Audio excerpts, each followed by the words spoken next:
Welcome to the debate. Good to be here. Today we are turning our gaze inward, quite literally. We're putting the human body on the table, not for surgery, but for a really fundamental question of definition. It's a debate that, sounds philosophical on the surface, but it actually dictates everything about how we practice medicine, how we design drugs, and really how we conceptualize our own health. It's the difference between looking at a clock and looking at a cloud. Precisely. The core inquiry is this. Is the human body best understood as a sophisticated, hierarchical machine, a masterpiece of biological engineering with a precise parts list and a central processor, or, as recent science increasingly suggests, is it a decentralized, self-regulating ecosystem that justifies all of our standard engineering metaphors? Right, and we aren't just spinning wheels on metaphors here. We're pulling from a pretty diverse stack of source materials to ground this. We have the foundational anatomical texts like the Trip Through the Body overview and the structural definitions from the SEER training modules, Which give us the baseline. But we also have some really cutting-edge research to discuss, specifically a 2025 study from UC Irvine published in Science regarding lipocartilage, and some significant findings from Johns Hopkins Medicine on the enteric nervous system. And I think those newer sources are going to cause some serious trouble for your body as a machine model today. We shall see. I am the advocate, and I will be arguing that the most effective, most precise way to understand human physiology is through the lens of structural engineering and centralized control. And I am the dissenter. I'll be arguing that the mechanical metaphor isn't just outdated, it's frankly dangerous. The body is an adaptive ecosystem, and it's defined by autonomy and distributed intelligence. All right, let's get into it. When I look at the human body, I don't see a cloud or some vague ecosystem. I see a triumph of specific design.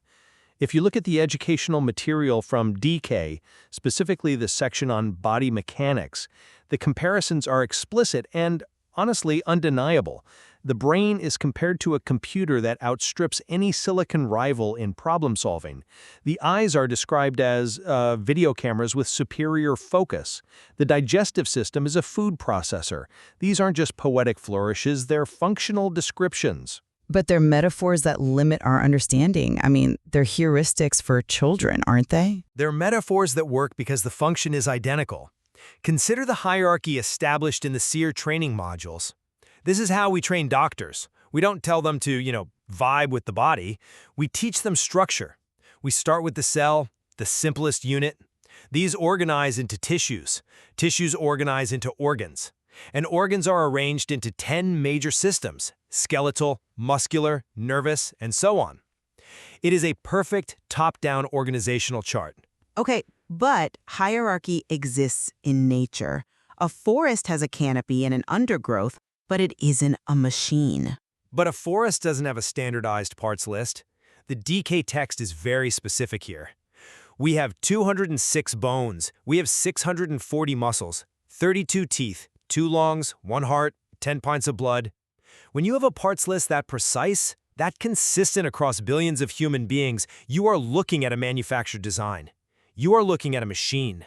I see why you think that, but let me give you a different perspective. Let's apply the IKEA test. If I give you a bucket containing 206 bones, 640 muscles, and 10 pints of blood, and I say, assemble this, you cannot build a human. Not yet, perhaps, but we can repair it like one. That's what surgery is, replacing parts, stitching fabrics. And that is exactly where the machine view fails. The DK text mentions a lifetime guarantee, noting that no toolbox is needed because living cells self-repair. You read that as a feature of the machine. I read that as proof it isn't one. No car heals its own scratched paint. No computer resolders its own circuits. This is what the hilarious material refers to as homeostasis. It is not just functioning, it is maintaining a dynamic equilibrium. We're talking about the constant adjustment of temperature, pH, glucose levels, all through complex feedback loops. Machine has a setting, a body has a strategy. A thermostat has a strategy, surely. It senses, it reacts, it corrects. That's a machine. A thermostat is a simple switch. It doesn't have a second brain, though. And this is crucial. The Johns Hopkins research on the brain-gut connection. I mean, it just blows the centralized CPU theory out of the water. We have an enteric nervous system, the ENS, hidden in the walls of our digestive tract. You mean the nerves in the stomach? I mean, a massive network. We are talking about two thin layers of more than 100 million nerve cells lining the route from the esophagus to the rectum. That's more neurons than in the entire spinal cord. This isn't just a slave to the brain and the skull, it operates independently. A machine has one CPU. The body has distributed intelligence. I'm not convinced by that line of reasoning because, ultimately, there is still a hierarchy. You call it distributed intelligence, I call it a localized subsystem. Let's look at the core debate, starting with this idea of centralized control versus your distributed intelligence theory. You mentioned the gut, but let's look at the respiratory system. The DK text is very clear. Breathing is an automatic process. Correct. But who runs it? Even when you are asleep, the brain, the central processor, regulates your breathing rate between 12 and 18 breaths a minute. It doesn't ask the lungs what they feel like doing, it commands them. It regulates it, yes. It commands it. The nervous system is described in our sources as a wiring harness. The spinal cord and the nerves are cables. They transmit the manager's orders. If the brain, the manager, says breathe, the diaphragm moves. If the brain says walk, the muscles contract. I mean, the 2014 Nobel Prize, awarded to O'Keefe and the Mosers, was literally for discovering the brain's GPS system, nerve cells that map navigation. That is a central navigation computer, plain and simple. That is a compelling argument, but have you considered the directional flow of information? You describe the nervous system as cables sending orders down from the CEO, but the Johns Hopkins research shows that the communication is bidirectional, and often the gut is the one doing the talking. Talking? Chemical signaling is hardly a conversation. It is when it dictates your reality. Irritation in the gastrointestinal system sends signals up to the central nervous system that can trigger mood changes. They found that functional bowel problems, which affect, 30 to 40% of the population, are often linked to this. We used to think anxiety caused stomach aches. Now we know the gut can actually cause the anxiety. So a stomach ache makes you grumpy. That doesn't disprove the machine model. A car with a flat tire handles poorly. That's just feedback. It's not just grumpy. We are talking about clinical depression and anxiety triggered by the enteric nervous system. If the body were a machine, a malfunction in the fuel processor shouldn't cause the central computer to feel, existential dread. A check engine light doesn't give the car's computer an identity crisis. I don't know. Have you seen modern cars? They go into limp mode. They alter their entire performance profile to protect the engine. That is exactly what the body is doing, protecting the central asset. But the treatment proves my point. Gastroenterologists are now acting like counselors for this second brain.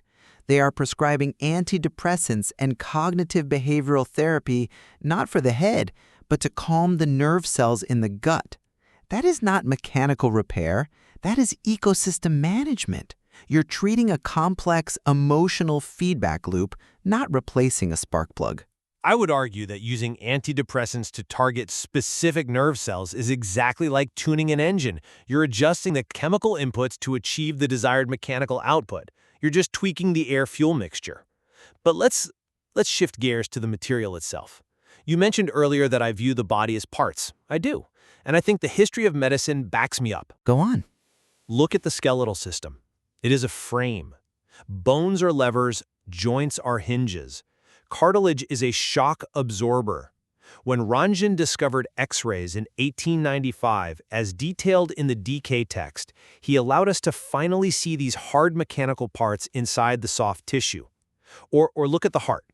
It is a pump. It pushes fluid, yes. It's a pump.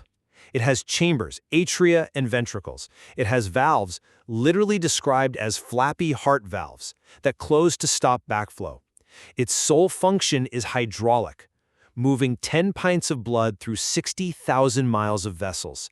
If you take a heart out of a body and give it oxygen, it keeps beating. It's a modular component. You can swap it out. A component, I will grant you that, but your description of the materials, specifically cartilage, as a simple shock absorber, is already outdated as of last year. You're referring to the UC Irvine study? I am. The February 2025 publication in Science. This is a perfect example of why the engineering metaphor fails. For a long time, we thought cartilage in the nose and ears was just inert padding, structural beams. But this study on lipocartilage changes the very definition of the material itself. It is still cartilage, is it not? It is a completely new type of skeletal tissue. Normal cartilage relies on an external matrix for strength, but lipocartilage is packed with lipochondrocytes, fat-filled cells. So fatty cartilage. That doesn't sound very intelligent. But think about that. Fat usually fluctuates. When you diet, fat cells shrink. When you overeat, they expand. If your nose was made of normal fat cells, your face would change shape every time you skipped lunch. Which, thankfully, it doesn't. Exactly. And the study explains why. These cells manage their own lipid reservoirs to remain constant. They create their own bubbled packaging material structure. They have a genetic process that actively suppresses the enzymes that break down fats. They are self-regulating their own structural integrity. Which sounds like an incredibly clever engineering solution for a lightweight, flexible part. It is intelligent tissue. The ear isn't just a shape, it's a decision. These cells are deciding to hoard fat to maintain the specification of the organ, independent of the starving body. The body isn't building with steel and rubber. It's building with smart materials that possess their own logic. But notice the application, my friend. The study explicitly mentions that this discovery opens the door for manufacturing living cartilage. They talk about using 3D printing to shape these engineered tissues. Even when we discover a new biological wonder, our immediate instinct and the most useful application is to treat it as an engineering challenge. We want to manufacture parts to replace broken ones. That validates the machine model. It validates that we are tool builders, not that the body is a machine. We try to copy nature because we can't fully understand it. And that brings me to the issue of stability. You view the body as a system of throughput, pumps, and pipes. Because it is. Look at the circulatory system. The DK source describes it as a conveyor belt. You have red blood cells, which are dimpled deliverers. They pick up oxygen in the lungs, where air enters at hurricane speeds, by the way, and drop it off at the cells. It's all logistics. Logistics implies a steady state. It is mass production. 2 million new red blood cells are manufactured by the bone marrow every single second. That is industrial scale. The arteries are high-pressure delivery pipes with elastic walls to handle the surge. It is a plumbing system, a very, very efficient one. But a plumbing system doesn't clot itself when it leaks. A self-sealing tire does. A self-sealing tire uses a passive chemical goo. The body uses a positive feedback loop. This is from the Hilaris paper. Most of the body relies on negative feedback, like sweating when you get too hot, to bring the temperature back down to 98.6 degrees. That's a thermostat. But blood clotting is a cascade. Walk us through the difference. In a negative loop, you move away from the extreme. In a positive loop, you accelerate towards it. The DK text describes platelets forming a plug and growing tendrils to grab the edges of the tear. It recruits more and more platelets, creating a rapid escalating blockage to seal the breach. It is an active, aggressive response to a crisis. It's a repair subroutine. It triggers on a pressure drop. It is dynamic equilibrium. The machine metaphor assumes a static environment. A car works best on a paved road. The body modifies its own operating parameters. Look at the dragonfly endoscopy device mentioned in the DK text. We need to build these little remote-controlled robots with cameras and lights to go inside the body. Why? Because we need to see what's wrong. Because it is dark in there. We don't have blueprints for the specific individual's current state. The body knows where it is. We're the ones who need the machine to navigate it. The terrain changes. I see your point, but I would frame it differently. The fact that we can navigate it, that we can insert a camera into the food tube or the windpipe and identify landmarks that are consistent across billions of humans, proves the standardization of the design. We know where the liver is. It's always in the same spot. Standardization does not equal mechanism. An oak tree is recognizable as an oak tree, but it is not a machine. But the reliability of the system is mechanical. The heart beats 170,000 times for a single red blood cell's lifespan. The breakdown of food is chemical processing. The stability you talk about, homeostasis, is just a fancy word for regulatory control systems. Industrial chemical plants have the exact same loops. Sensors detect pressure, the control center adjusts the valve, the pressure drops. That is exactly how the Hilaris paper describes the body's sensors and effectors. I'm sorry, but I just don't buy that equivalence. A chemical plant doesn't grow its own pipes. It doesn't have a gut that feels anxiety.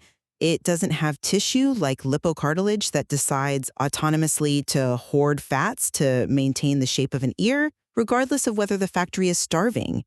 The complexity is emergent, not designed. And yet, when it fails, we fix it, like a machine. If the valves in the heart fail, we replace them with plastic ones. If the pipes clog, we bypass them with grafts. And that is why we often fail to cure chronic conditions, because we treat the symptom as a broken part, rather than an ecosystem imbalance. We swap the valve, but we don't change the environment that clogged it in the first place. We're reaching the end of our time, and I think we have illuminated the core tension here. You see a garden that needs tending, I see an engine that needs tuning. I see a partner. In summarizing my position, I concede that the biological complexity is immense. The second brain in the gut and the self-regulating nature of lipocartilage are fascinating nuances. However, I maintain that the machine framework is the most useful tool we have for survival. Useful, maybe, but complete? When we look at the body as a collection of levers, pumps, and filters, parts that can be analyzed, repaired, and even 3D printed, we gain the power to intervene. The hierarchy of cells to systems gives us a map. The brain as a central processor gives us a control theory. Even the new research you cite points toward manufacturing tissue. We are learning to be better mechanics of a very complex machine. And I come at it from a different angle. The machine metaphor is rigid, and rigidity is the opposite of life. The sources we discussed today, from the autonomy of the enteric nervous system to the resilience of homeostasis, paint a picture of a decentralized, adaptive ecosystem. It is certainly adaptive. The lipocartilage discovery is the perfect proof. It's not just a structural beam, it's living logic. The future of medicine, whether it's probiotics for mood or regenerative stem cells, relies on treating the body as a living system that we must negotiate with, not just a broken engine we can force into compliance. A biological machine with a lifetime guarantee, as the text says? Or a miracle of adaptation that we are still learning to read.